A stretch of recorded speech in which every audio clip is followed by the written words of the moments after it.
Hi fans! Good morning mga ka-Facebook! Sa biyaya po ng Diyos, okay, tayo po ay nasa ikalabing-siyam na, 19th day of our Facebook search, morning devotion. Okay? Muli sa usapang Facebook ay nais ko lamang banggitin na napansin ko lang sa Facebook, maraming nagpapalit ng mga pangalan ngayon. Yung mga profile nila, pinapalitan yung pangalan, minsan yung apelyido, binabaliktad, di ba? Yung Marcelo, nagiging Olecram, mga ganyan, dami.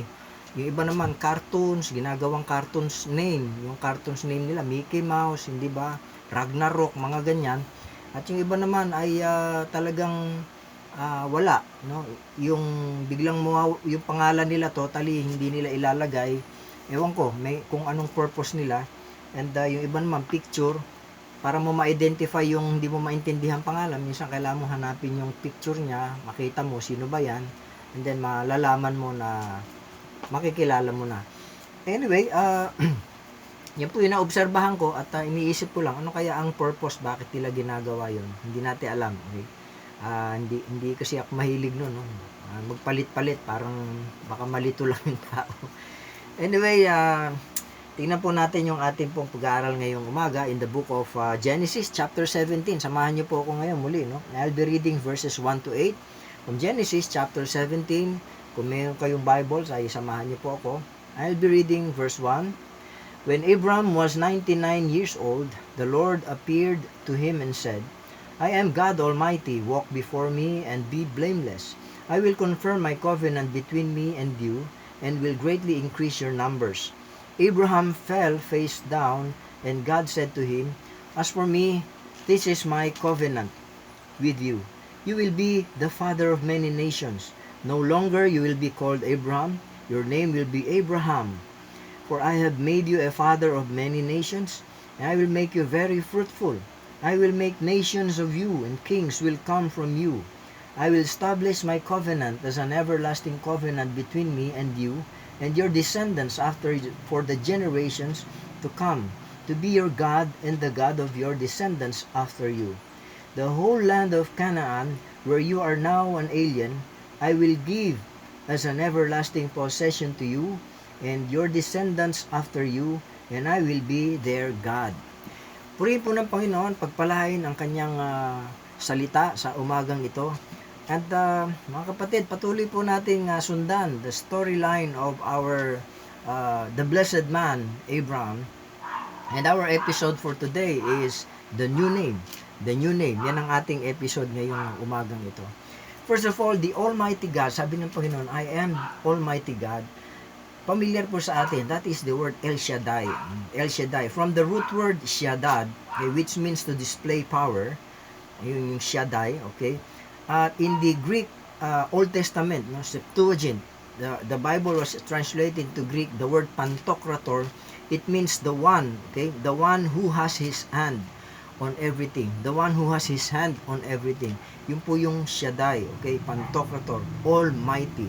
Now, the word blameless, sabi niyan, and I am Almighty and walk before me and be blameless. Okay, the word blameless, of course, literally means whole, buo. Okay, God wanted all of Abraham, his whole commitment, total commitment. Okay, it's not a sinless perfection. Yung pong blameless na sinasabi ng Panginoon dito. And I will make my covenant between me and you. And God also reminded Abraham, alam niyo, He has not forgotten the covenant. Di naman nakalimutan ng Diyos eh. It seems na when Abraham fell face down, of course, yung kanyang baga sa wakas, no? Amen. Nag-appear ang Panginoon sa kanya at kinonfirm yung kanyang covenant to Abraham. Because it's been 25 years. Matagal eh. Di ba? Mula nung sinimulan ng Diyos sabihin yung pangako, that was 25 years ago. And to make it sure, ngayon ay sinasabi ng Diyos, hindi ko nakalimutan yung pangako ko sa iyo. Nandito ako ngayon, I am God Almighty. Okay? Hindi kinalimutan ng Diyos yung pangako na yan. Okay? Now, ito pa isa, no? Sabi ng Panginoon sa kanya, I am no longer your name will be called Abram. So, nagkaroon na from Abram now to Abraham. It is to encourage Abraham's faith in the promise of descendants. Yung lahi yung pa rin So from the word Abraham meaning the father of many, and then sa Abraham, the father of many nations. Okay? Father of many, naging father of many nations, Abraham. Okay? So, ito po ay isang kasaysayan po na may makikita tayong napakagandang aral from this passage, ano? Nung magpakita muli ang Panginoon sa kanya, yung napakatagal ng panahon hinintay niya, 25 years. Okay? Imagine ngayon, sabi rito, Abraham was 99 years old. Now, if you will read the story, well, balikan ninyo, ma-appreciate ninyo na may lesson. Ito yung lesson na makikita natin ngayong umaga, no? Doon sa pangyayaring ito, sa istorya ni Abraham. Unang-una, tandaan natin, spiritual maturity and personal growth cannot be achieved overnight. Spiritual maturity and personal growth, it cannot be achieved overnight. Hindi madali. Life is a process. Growth is a process. Maging sa mga halaman, totoo yan. Hindi pwedeng pagtanim mo, namunga agad, no? Proseso eh. Abraham was a great man of faith. From the scriptures, alam niyo, tampok sa scriptures, the man Abraham, the man of faith, di ba? But it takes years of God's work in his life. It takes years. You know, some people miss the opportunity of growing, di ba? Nami-miss nila yon eh. Nami-miss nila yung purpose na minsan may mga karanasan sa buhay na hindi sila komportable. Yung mga pagsubok natin sa buhay, mga kahirapan, at iba pang mga karanasan na sa ating paningin, parang ang hirap mabuhay, parang hindi natin makita yung purpose. Pero, you know, God is in the business of molding our lives, di ba? Hinuhulma tayo ng Diyos yung buhay natin eh. At it takes time. Okay? It takes time. He wants us to become better persons, not bitter persons. Diba? Gusto niya maging mature tayo, lumago tayo, to be better persons. No? Ngayon nakikita ko ang mga tao imbis na growing, grumbling, 'di ba? Nagrereklamo. Ang daming reklamo, okay? Hindi maubos 'yan dahil sa lockdown experience, ang pandemic experience na ito. Ng mga kapatid, tanong, kumusta po tayo? Are we growing? Lumalago po ba tayo? This lockdown and pandemic experience sa ating buhay, halos 2 months na. Kumusta po? Are we growing? Diba? Are we growing? So, it takes time. Maturity. Yun po yung nakita ko dito sa buhay ni Abraham na talagang matagal. Pero, siyempre, nag-grow to be a better man. Okay? Be a better man.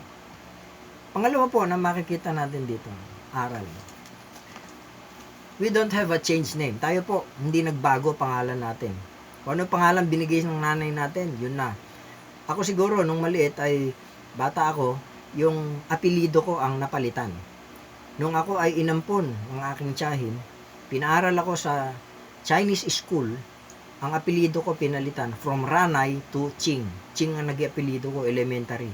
Pero pagtungtong ng high school, Chinese school pa rin, pero ang apelido ko na pinalitan na, binalik na sa original, Ranay. Yun po yung nangyari. Pero yung pangalan ko, it's the same. Hanggang ngayon, yun pa rin ang pangalan ko. Hindi nagbago. Now, by God's grace, we have a changed life. Hindi nabago, hindi pinalitan pangalan natin. Pero may nabago sa atin.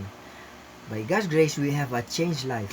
And there is someone who changed that life. His name is Jesus. His name is Jesus.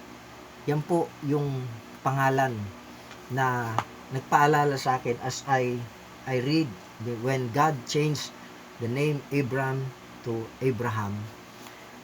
Actually, those were titles, no? Mga katawagan, mga bansag. And one thing more, you know, in the book of 1 John, di ba?